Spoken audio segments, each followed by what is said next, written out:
What's going on, guys, and welcome back to another video on SRG. I hope you're well, hope you're having a good day so far. So as you can see from the title of today's video, we're going to be talking about should you buy a house or should you buy a flat, and kind of weighing up the pros and cons of both and seeing what will be right for you and your situation.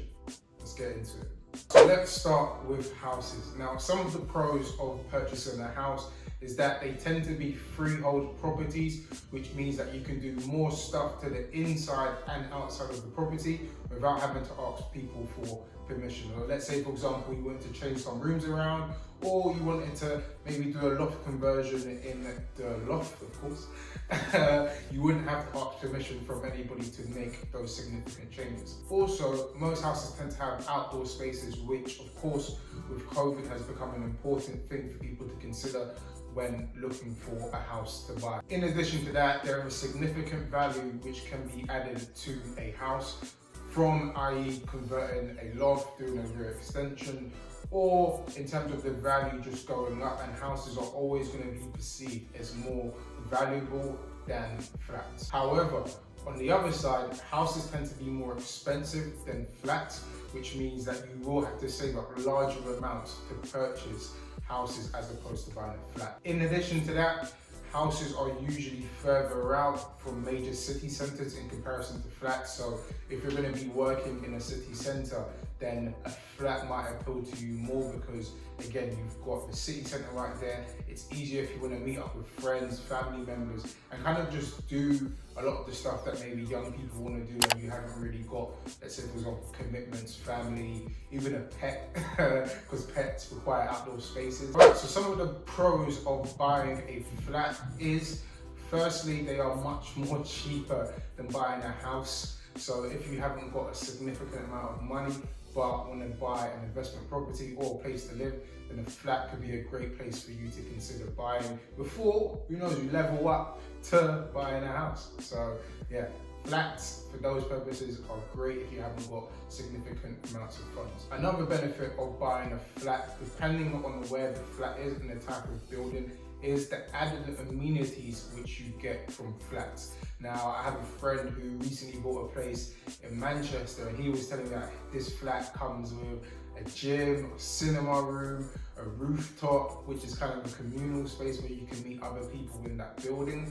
So it's a great thing to have, which you wouldn't necessarily get with a house unless you're spending a lot of money. So that's why sometimes flats can be more desirable for those types of purposes. Also, flats tend to be located close to city centres, which means that it's easier for you to get to work, or if you want to go out and meet friends and family or do things, then if you're close to the city centre, then that's a positive, and that's why most flats work well in those kinds of locations. However, flats tend to be leasehold properties, which means there isn't much you can do to the internal or external of the property without having to ask permission from the freeholder. Now, if you wanted to maybe paint the walls a different colour, maybe change the layout, maybe put up a stud wall to section things off, you would have to get permission, and most likely that permission is likely to be rejected, which means that, well, it's stumped. And also to add, flats tend to be smaller in room sizes, so you may have all these added benefits such as the gym, communal space, a cinema room, but your room might be a fairly small box room.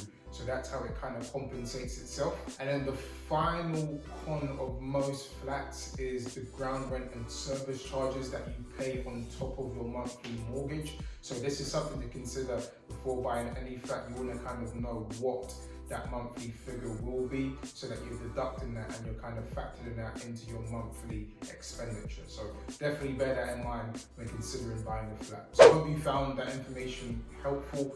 My personal opinion on it is, I feel like it really comes down to your situation and what you're trying to do. Now, I've invested in flats, I've also invested in houses as well, and for me, I do prefer houses over flats.